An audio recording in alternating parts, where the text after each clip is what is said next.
علیہ وسلم کو پڑھنے بولتے ہیں، اقرأ بسم ربک الذی خلق، پڑھ اپنے اس رب کے نام سے جس نے تم کو پیدا کیا۔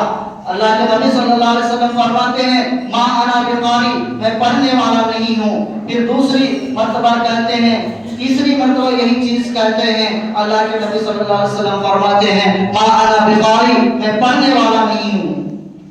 قرآن کریم کی جو یہ 5 آیتیں نازل ہوئی، سب سے پہلے یہ علم ہی کے بارے میں نازل ہوئی ہے، اور علم سے مراد یا دینی علم ہے۔ اور حدیث کے اندر اللہ کے نبی صلی اللہ علیہ وسلم نے جو فرمایا ہے کہ علم حاصل کرنا ہر مسلمان مرد اور عورت پر فرض ہے۔ اسی طرح دوسری حدیث میں اللہ کے نبی صلی اللہ علیہ وسلم نے فرمایا ہے کہ اپنی اولاد کے اندر 3 صفتیں پیدا کرو۔ علموا اولادکم ثلاث خصال، کہ اپنی اولاد کے اندر 3 خصلتیں پیدا کرو۔ حب نبیکم، اپنے نبی صلی اللہ علیہ وسلم کی محبت ان کے دلوں کے اندر پیدا کرو۔ وحب اہل بیت، اور اہل بیت کی محبت اپنے اولاد کے دل کے اندر پیدا کرو۔ اور جو سب سے قابل غور چیز ہے وہ یہ ہے کہ وہ قراءۃ القرآن اور قرآن کی تعلیم جو ہے ان کے دلوں کے اندر پیدا کرو، ان کو قرآن کی تعلیم دو۔ محترم بھائی اور دوستوں، قرآن کریم کا جو حصہ اور نبی اکرم صلی اللہ علیہ وسلم کی جو حدیث آپ حضرات کے سامنے پڑھی گئی ہے، اس سے میں آپ حضرات کے سامنے علم کی اہمیت و فضیلت اور موجودہ دور میں مدارس اور مکاتب کی ضرورت، اس کے بارے میں بیان کرنا چاہتا ہوں۔ یا یوں کہہ لیجئے کہ چھوٹے بچوں کے اندر دینی تعلیم و تربیت، اللہ کے احکام اور نبی کریم صلی اللہ علیہ وسلم کی سنت پر عمل، شریعت اور عقائد، آخرت اور اسی طرح اسلام پر کس طرح چلنا ہے، اللہ تعالیٰ نے ہمیں کس طرح دنیا میں چلنے کا حکم دیا ہے، یہ ساری چیزیں اپنے بچوں کے اندر کس طرح پیدا کی جائے، بچوں کو کس طرح سکھایا جائے، اور اس بارے میں ہماری کیا ذمہ داریاں بنتی ہیں، انہی چیزوں کے بارے میں آپ حضرات کے سامنے میں کچھ باتیں عرض کرنا چاہتا ہوں۔ اللہ تبارک و تعالیٰ قرآن کریم کے اندر ارشاد فرماتے ہیں یا ایھا الذین آمنوا قوا انفسکم واہلکم نارا، اے ایمان والو بچاؤ اپنے آپ کو، اپنے اہل و عیال کو جہنم کی اس آگ سے جس کا ایندھن انسان اور پتھر ہے۔ اللہ کے نبی صلی اللہ علیہ وسلم کی حدیث مبارکہ ہے، حدیث کے اندر اللہ کے نبی صلی اللہ علیہ وسلم فرماتے ہیں کہ اپنے بچوں کے اندر یہ دینی صفت پیدا کرو اور ان کو دینی تعلیم دو۔ اللہ کے نبی کی صلی اللہ علیہ وسلم کی حدیث میں یہ بھی ہے، اپنے آپ صلی اللہ علیہ وسلم نے والدین کو یہ مخاطب کر کے فرمایا ہے کلکم راع وکلکم مسئول عن رعیتہ، تم میں سے ہر شخص نگہبان ہے اور ان کی نگہبانی کے بارے میں کل قیامت کے دن پوچھا جائے گا۔ اور والد مسئول عن رعیتہ، کہ باپ نگہبان ہے اپنی اولاد کے بارے میں، کل قیامت کے دن ان کی اولاد کے بارے میں پوچھا جائے گا کہ ہم نے دنیا کے اندر تمہیں مال و دولت سے نوازا تھا، صحت اور تندرستی عطا کی تھی، عزت و شہرت سے نوازا تھا، تم نے اپنے اولاد کو کیا سکھایا، دینی تعلیم و تربیت اسے دیا یا نہیں دیا؟ خدا نخواستہ ہمارے بچے اگر کچھ غلط قدم اٹھاتے ہیں اور ہم نے ان کو دینی تعلیم و تربیت سے آراستہ نہیں کیا ہے، کل قیامت کے دن ہم بہت برے اس لیے اللہ تعالیٰ قرآن کے اندر بھی اور حدیث کے اندر بھی یہ چیز فرمایا ہے کہ اپنی اولاد کو صحیح تعلیم و تربیت دو تاکہ آنے والا کل جو قیامت ہے ہمارے لیے وہاں پر آسانی کے ساتھ ہمارا راستہ پار ہو جائے۔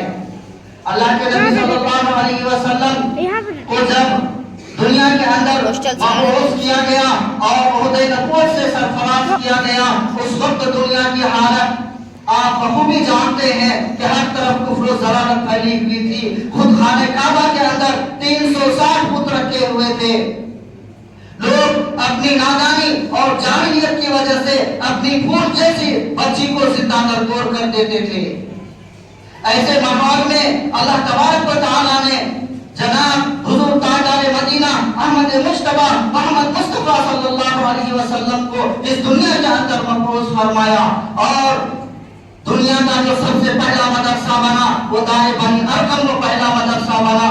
یہ گھر دار ارقم ابن ارقم المخزومی کا گھر تھا، جو قریش مکہ کی نگاہ سے اور ان کی مجلسوں سے الگ تھلگ تھا۔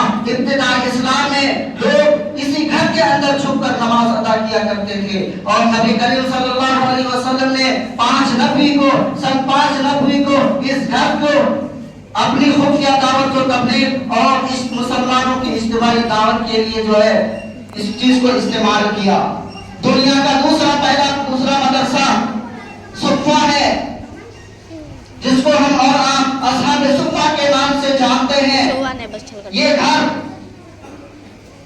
نبی کریم صلی اللہ علیہ وسلم جو مسجد نبوی تھی ان سے پیچھے کے جانب جو ہے ایک چھوٹا سا چبوترا بنایا گیا تھا۔ دراصل لغات کے اندر صفہ کہتے ہیں چبوترا کو، چھوٹا سا چبوترا، اور سایہ دار جگہ کو بھی صفہ کہتے ہیں۔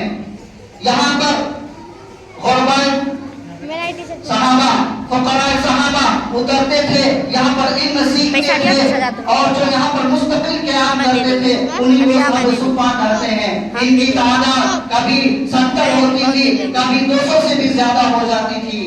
ان صحابہ کرام میں سے حضرت ابو ذر غفاری رضی اللہ عنہ ہیں، خباب بن الارت ہیں، سہیب ہیں، سلمان فارسی ہیں، اور ابن ابو ہریرہ رضی اللہ عنہ ہیں، اسی طرح ابو سعید خدری رضی اللہ عنہ ہیں۔ یہ وہ صحابہ ہیں جنہوں نے اس جگہ پر رہ کر اللہ کے نبی صلی اللہ علیہ وسلم کی احادیث مبارکہ کو پڑھا اور پوری دنیا کے اندر اس دین کو پھیلایا۔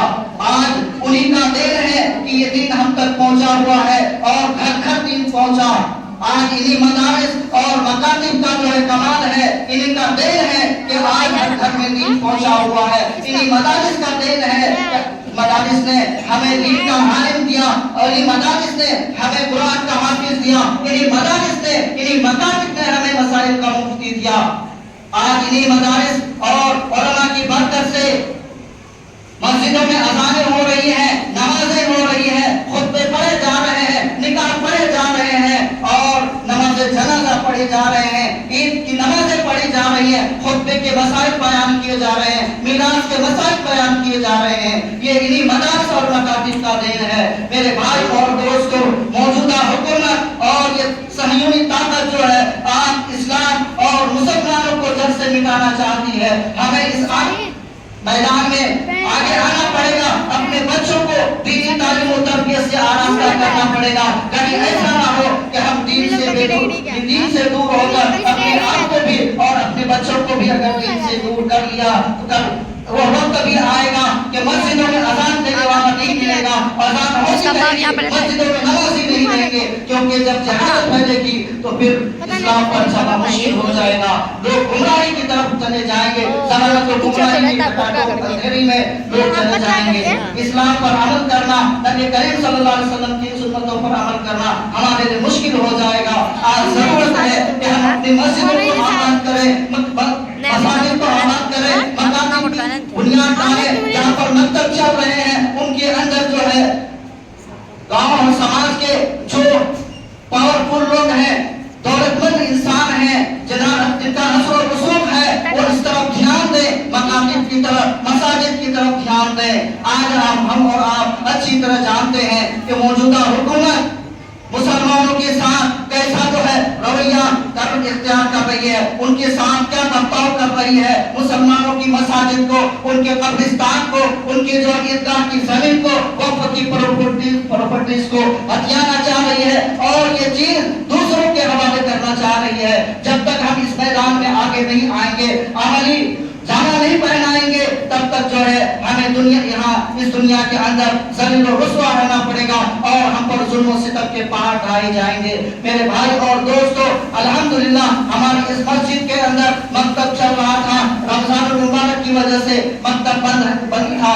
الحمدللہ اب مکتب کھل چکے ہیں۔ آپ حضرات سے یہی درخواست ہے کہ آپ کے محلے میں، آپ کے گھر کے آس پاس جو بچے پڑھنے والے ہیں ان کو یا تو مسجد یا مکتب میں بھیجیے، مدرسے میں بھیجیے، ان کو دینی تعلیم سے آراستہ کیجیے. کل ایسا نہ ہو کہ یہ بچے آپ کی نافرمانی کریں, آپ کی بات ماننے سے انکار کریں اور آپ جو کبھی افسوس کرتے رہیں. اس وقت افسوس کرنے سے کوئی فائدہ نہیں ہوگا.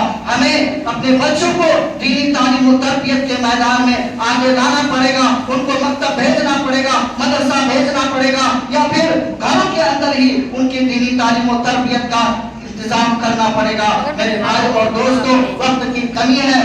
اللہ تبارک و تعالیٰ سے دعا ہے کہ اللہ تبارک و تعالیٰ ہمیں کہنے سننے سے زیادہ عمل کی توفیق عطا فرمائے اور ہمیں اپنے احکام پر چلنا, نبی کریم صلی اللہ علیہ وسلم کی سنتوں پر عمل کرنے کی ہمیں توفیق عطا فرمائے. وآخر دعوانا الحمدللہ رب العالمین. جو حضرات سنت نہیں پڑھے ہیں سنتوں سے فارغ ہو جائیں.